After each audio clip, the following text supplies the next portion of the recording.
Hi, everybody. My name is Chris Bernotas, and I'm the Director of Instrumental School Methods and Repertoire for Alfred Music. And I'm really excited to be here today with one of our incredible percussion authors, Daniel Glass.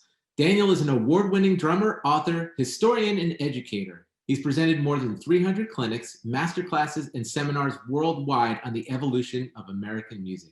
Daniel, thank you so much for joining me today for 5 Questions with Daniel Glass. Awesome. Chris, it's great to be with you. And I never knew exactly how to pronounce your last name. So now I know. That would be the first question for me on like 5 Questions with Chris. How do you say your last name? Right. Bernotas, Bernotas. So that's it, Bernotas. Perfect. All right, let's get right into it. And I will tell everybody, we are both on the East Coast because I'm not sure everybody knows where we are. You're in New York, I'm in New Jersey. So we're on East Coast time here. That's right. All right, question number 1. Who was your most influential music teacher and why? Great.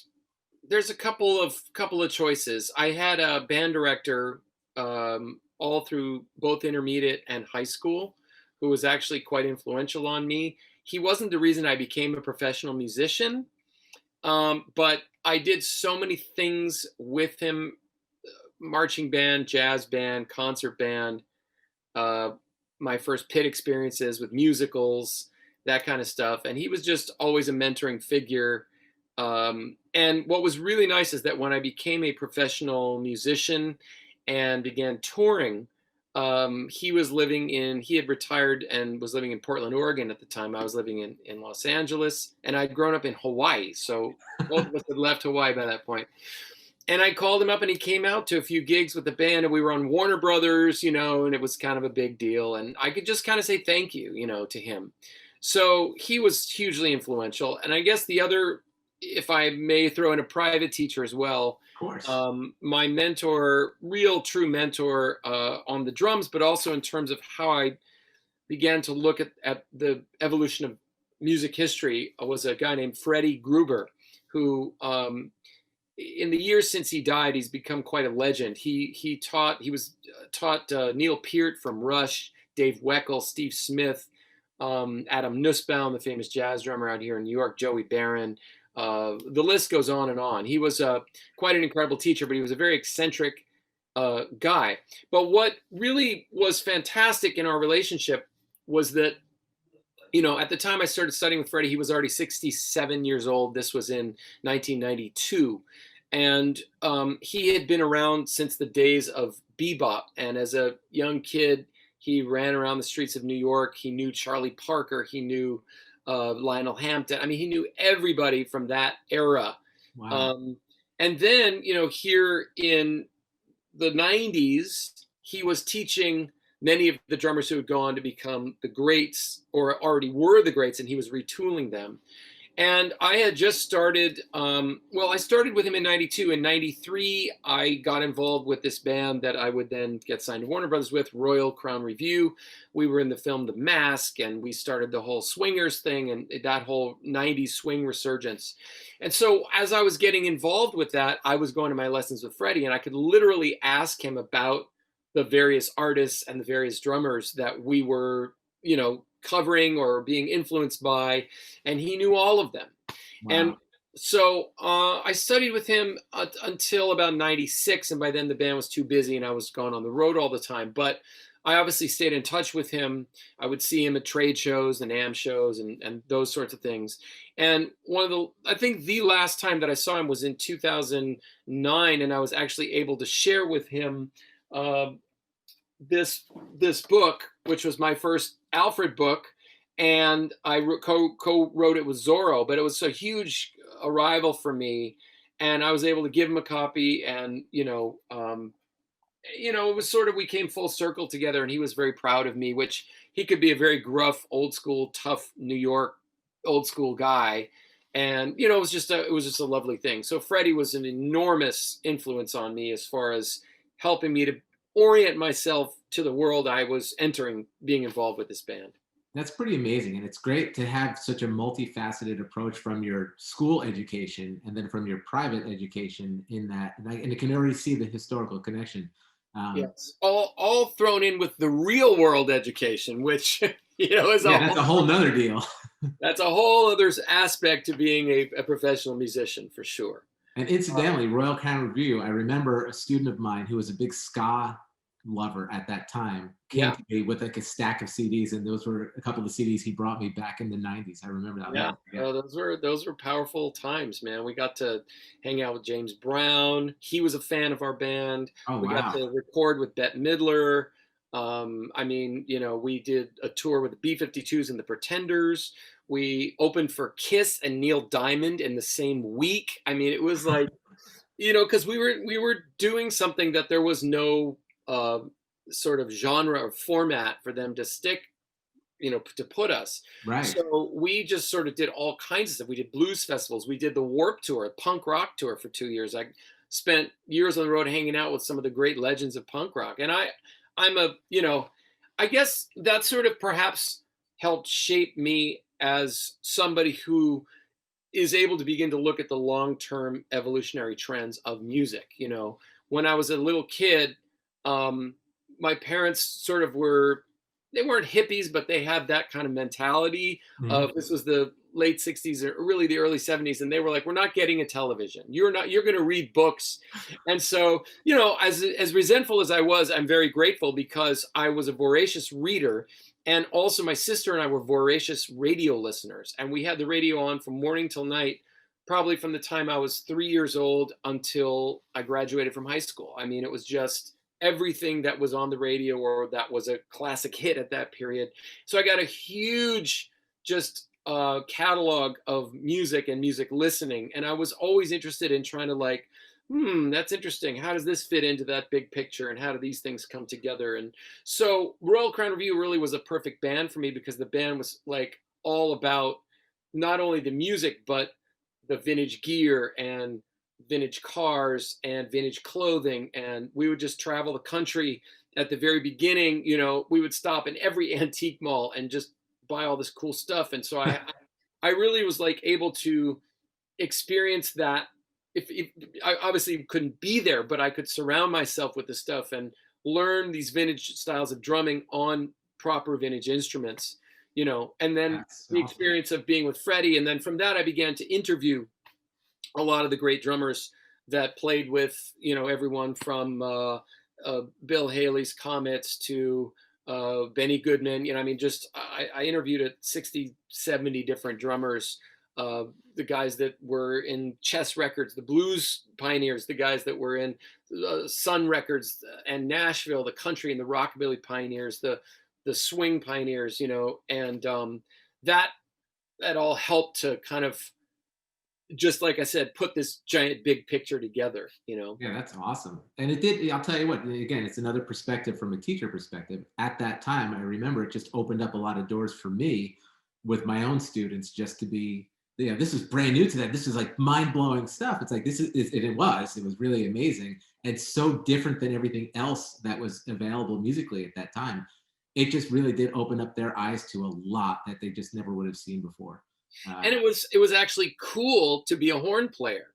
Think yeah, about that. It's cool to be a horn player. It was cool to play an upright bass. I mean, it was a fairly short few years, but a lot of people got it. Was cool to swing dance. And so it really, I think it gave a lot of young people permission to check out these older styles and to find, like I always sort of say, if I can help people to understand of how to find, quote unquote, the rock and roll or the punk or the hip hop or the funk, in that was already there. It sounded a little different, it was dressed a little different, it looked a yeah, little different, maybe it was in black and white, but it was there. These were young people who were rebelling against what came before them. And so when you can help people see that, and when they would come to a Royal Crown Review show, our thing was, we had a horn section, upright bass, hollow body guitar, we had, vintage look and everything, vintage clothes. But our concerts were like a punch in the gut. Like, they yeah. were not expecting the music to hit them the way that, like, the music, more modern music, would hit them. So that became, and we were like kind of like a street gang. I mean, Mhm. we came up in Los Angeles, where the town of, like, impress me. You know what I mean? I'm not going to clap because, and we just developed this work ethic of like seek and destroy, search and destroy, That's and great. that stood us in good stead because again, people were not prepared to see a band of this sort of instrumentation sock it to them Yeah, with the the right way that we attitude. did, and that's how come we could do a punk rock tour like the Warp Tour, and we could open for Kiss, and we ended up doing. We ended up getting to know Gene Simmons pretty well, and we did a 3-episode arc with him on his reality show, where he, put together the ruse or the conceit was that he was going to create a Vegas show, and he was going to do an old school thing. So he did some cool. He did a Jackie Wilson tune and some other kind of soul and R&B tunes with our band, and That's so we got cool.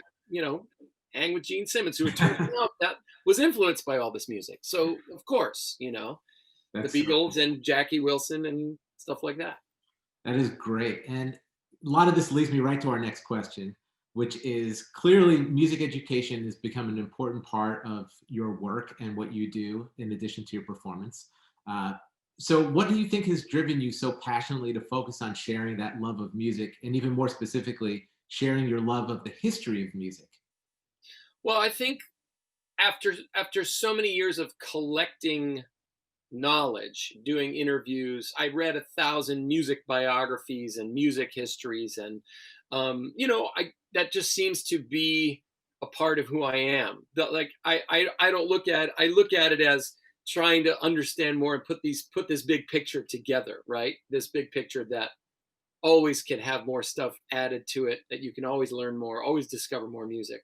All the guys in the band in Royal Crown Review were really like that. And another mentor of mine is the guy that I co-wrote this book with that I was sharing before, is Zorro, who himself was a tremendously successful drummer, New Edition, Bobby Brown, Lenny Kravitz.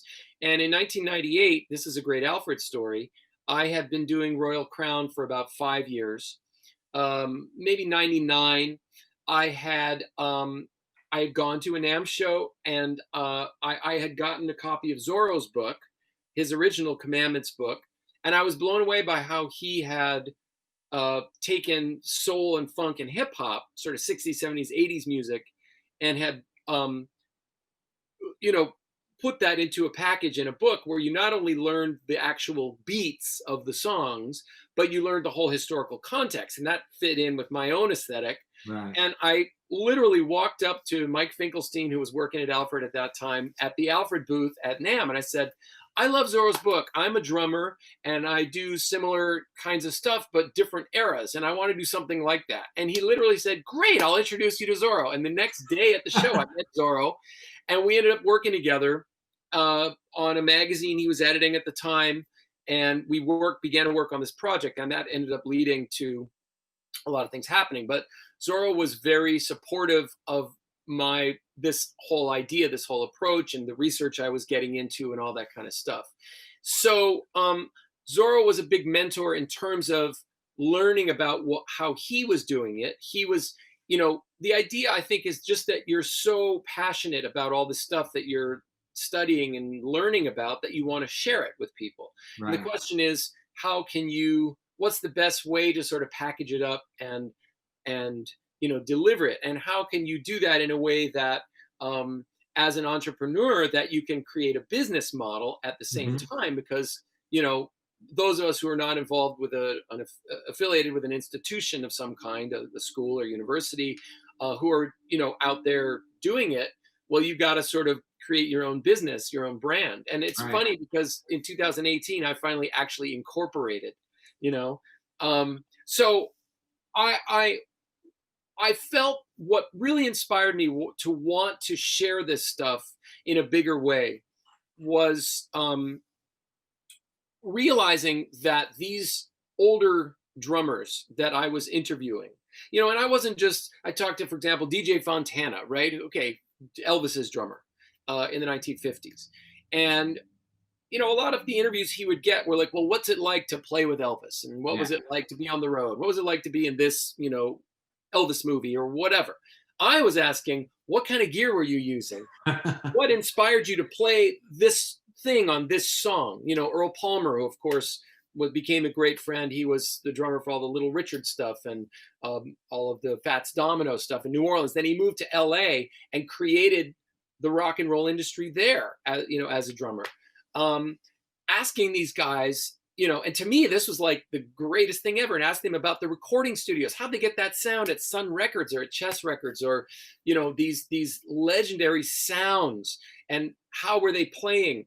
And I remember with Louis Belson, who also became a great friend, we once spent 2 hours together at the old Remo factory in North Hollywood. And I brought a 1920s bass drum and an old vintage hi-hat and a vintage snare drum. That's it. Bass, snare drum, hi-hat, maybe a cymbal. And he showed me the classic way that they played in the 1930s before there was, you know, a ride cymbal. And we just in press rolls, and he told me stories about him and Buddy Rich, you know, how there was inclement weather and they were stuck in a hotel. It was a horrible snowstorm, and the two of them stayed up all night trying to have a contest to see who could play the softest. You can imagine being a fly on the wall. Louis Belson, Buddy Rich, trying to, you know, compete as to who could be the softest. And so just hanging with these guys, and then they all started passing away. Or many of them, especially the African-American drummers, someone like, for example, Panama Francis, who was known for playing with Lucky Millinder and with Cab Calloway, he also played on all these crucial 1950s rock and roll records. And he hated that. He didn't want to talk about that. But there were a lot of guys, you know, because he felt that was cheap. He said that was just church music. I was a jazz drummer, and yet I'm known for rock and roll, which to him was just throwaway, nothing music. But there were a lot of these great drummers out there who weren't as famous as Panama Francis or Earl Palmer, who I got to know because LA, so many people had retired there. There was a huge rhythm and blues and jazz scene with Central Avenue there. And so I ended up feeling like, wow, these guys are dying. No one is telling their story. They have these incredible stories to tell, and no one's documenting what it is that they were doing. And that's when I began to sort of feel like I was on a mission, I guess you could say. Yeah.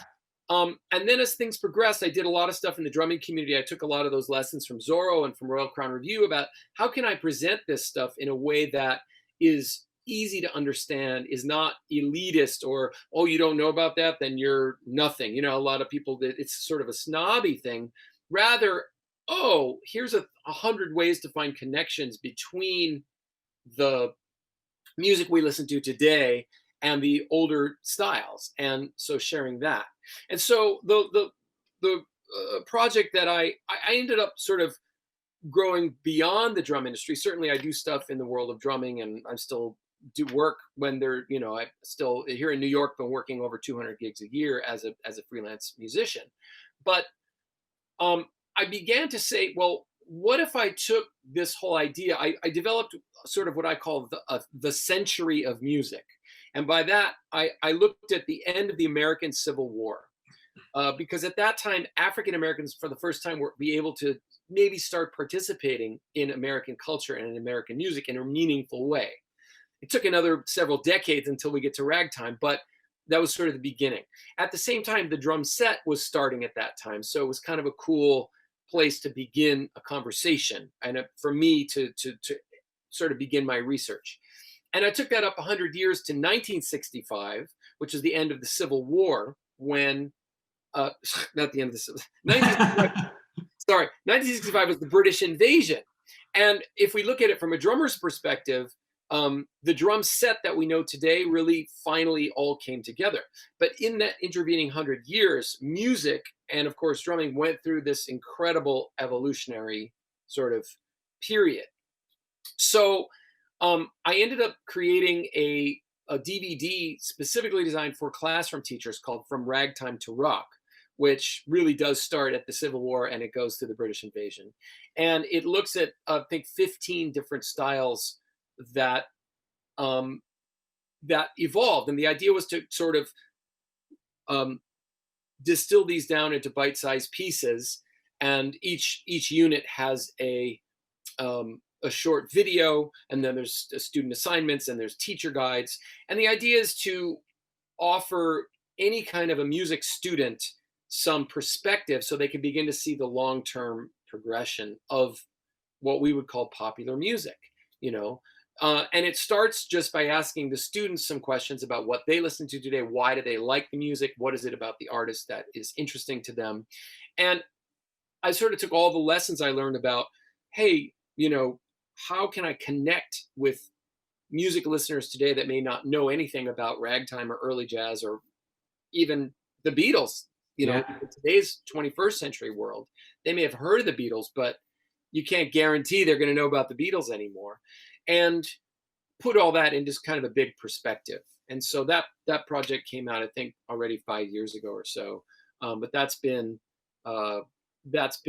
a fun thing, and we did that with Alfred, and it's been great. Well, the thing that I can tell you about it, and we've talked about this before. I've used that. I know that project really well, and as a teacher in my teaching life, it is really something that was easy to connect with all the students. I told you I've used it with my percussion students, with my non-percussion students, and I think it's really, for somebody that's not connected to an institution like yourself, like you're saying, it's very easy to use in the institution, and it follows a really great logic and is really natural. And I think that, going back to even your private teacher mentor you mentioned, is about sharing the story of those who came before him and having that direct connection and passing. I think this teacher part of you is, like you said, is kind of just naturally who you are, and collecting all these stories, listening to the radio, reading books, gathering all this information, performing, putting all together your experience with Royal Crown Review and all that. Well, what are you going to do with it? You want to share that with everybody. So it's kind of a natural progression to do that. It's fantastic to be able to hear that. And you're a great storyteller. You're just easy to listen to, and it's really easy. And when you watch the DVDs or find them online, they're downloadable now, right? Yes, all digital version. That's right, the digital version. It's not work to watch it or to share with students. It's really engaging and awesome. Awesome, great. I don't mean to throw out a commercial, but I mean, I got to tell you, it really works. It's really fantastic. I want to, like, when we're done, I kind of want to get them out and kind of watch them again. Yeah. All right, let's go on to question number 3. And this is a real question, but maybe it seems like a joke, which is, how do you manage your life-work balance? Well, I mean, I always tell my students, I do a lot of private teaching as well, drumming, but I tell my students, if you want to be a professional musician, you can't think of it as something that you do. It just has to be who you are. And you almost have to be just completely obsessive about it, and that's kind of all you want to do. So, I don't consider it work. I mean, obviously there's a lot of work involved. There's a lot of drudgery and emailing and all that kind of Right. stuff. And obviously writing a book. I have 5 books and 3 DVDs now. They're all torture. Even though you're happy when you come out the other side. As an author, you know what I'm talking about. But I feel so compelled to do that. And now, 20 years in, I mean, I did the band that offered me structure. I did that band fairly full time until the mid 2000, like 2005 or so. But along the way, I've I've really learned a lot about business, and I'm into entrepreneurialism, and that running my business also is something that excites me, Mhm. and that's been something been working on now really for about 20 years.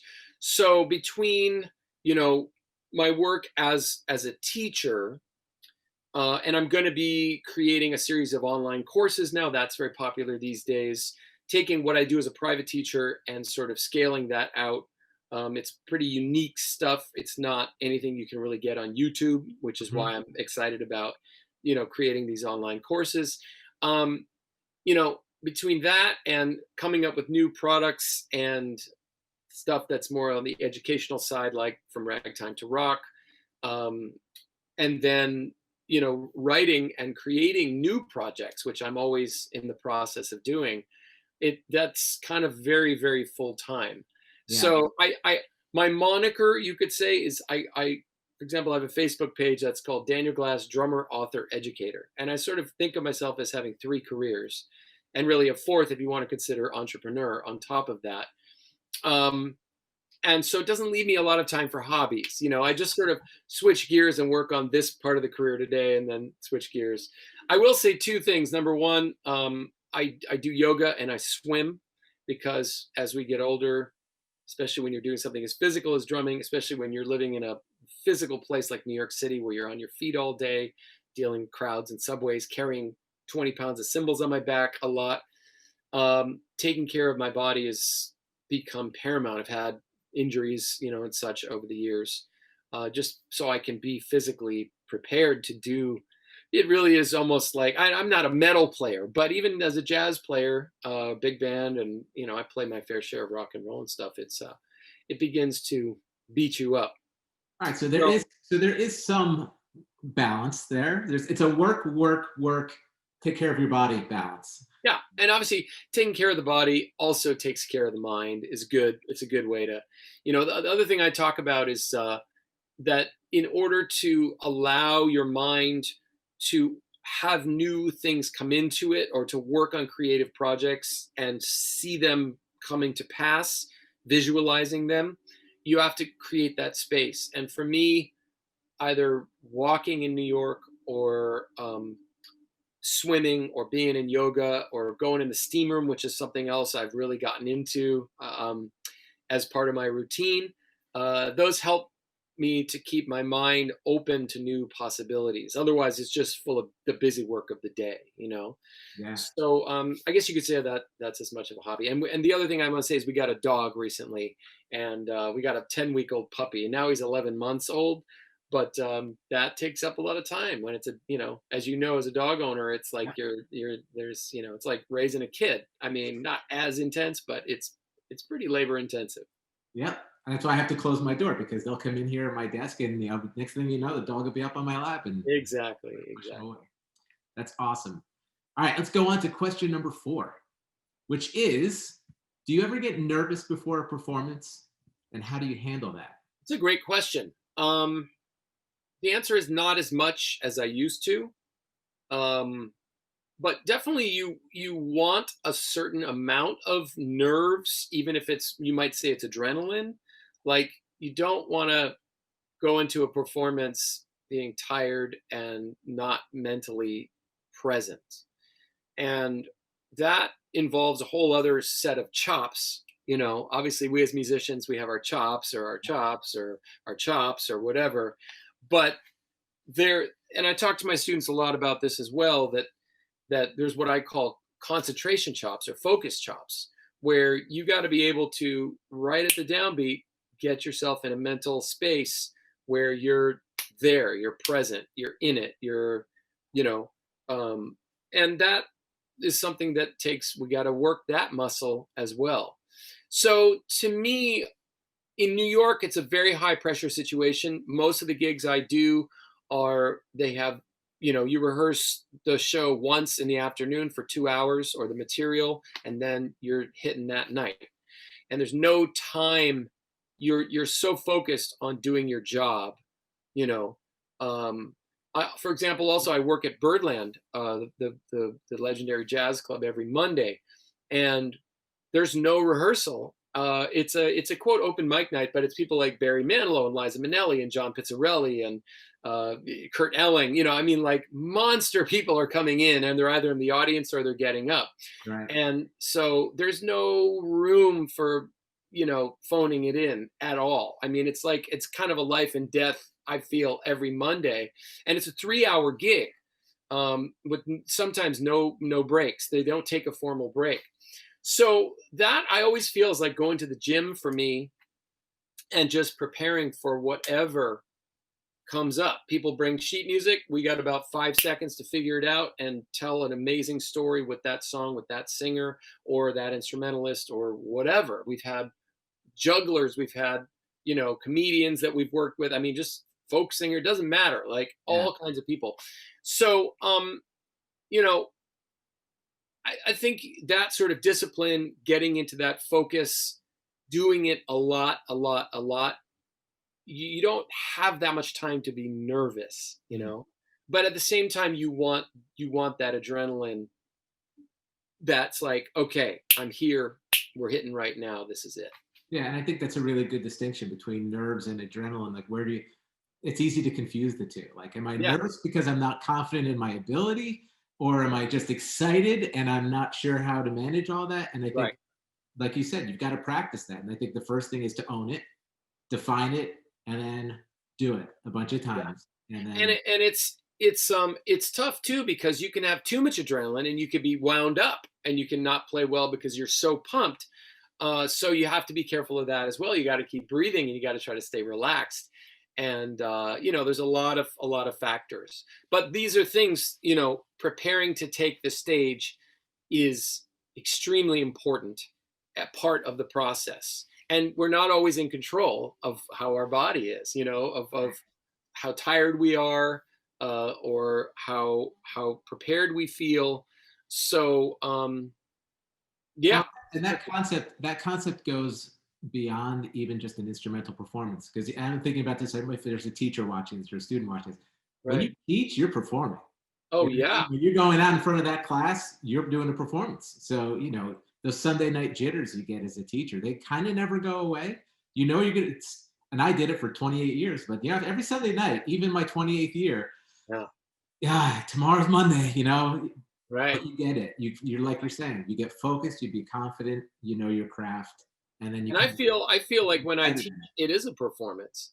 I Yeah. mean, I am getting up and I am my goal is to like rock the student's world, you know, just as much as I would at the end of a performance. And I want I want not only to give them the information, but also for us to have a great connection. Because Absolutely. why not? Why would you Yeah. want teaching to be anything else but that? Absolutely. So I feel like you can't phone it in when you're teaching.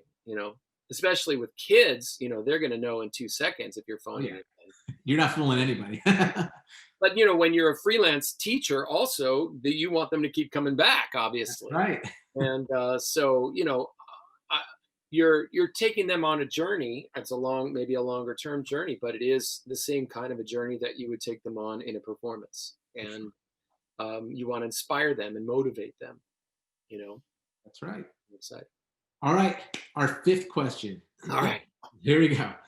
If you didn't play drums, what other instrument would you have chosen? You sent me these questions in advance, and I was thinking a lot about this. I mean, I have played guitar.